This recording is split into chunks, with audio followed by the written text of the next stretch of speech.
Bir nəfər rəylərdə yazmış ki, Xamenei qeyrətsizdir, kişi deyil.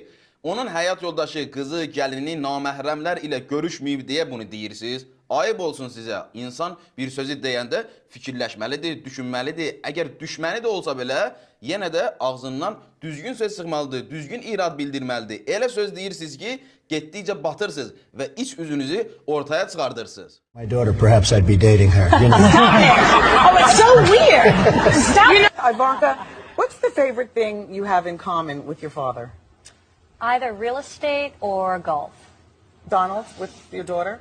Well, I was going to say sex, but I can't relate that. Amma dünya rəhbərlərinin, liderlərinin, prezidentlərinin əksəriyyəti çoxu həyat yoldaşı naməhrəm kişilərlə öpüşür, görüşür, əl-ələ verir. İndi onlar kişi deyil, ya Xamenei ağa kişi deyil. İnsafınız olsun. İnsan bir söz deyəndə düşünməlidir. Elə söz deyirsiniz ki, qeyrətiniz, namusunuz sual altına gedir. Niyə? Ona görə ki, Xamenei ağanın bu atdığı addım Quran məntiqinə əsasən, Quran ayəsinə əsasəndir. Əhl-i-Beyt əleyhissalam imamlarımızın yaşam tərzinə əsasəndir. Bunları qoyaq bir kənara. Azərbaycanlılar üçün də belə bir anlam, məfhum, düşüncə yoxdur ki, onun həyat yoldaşı onun dostu ilə öpüşsün, bir-birini öpsünlər. Hardan çıxardırsınız bunu? Hardan ələ gətirmişsiniz bunu?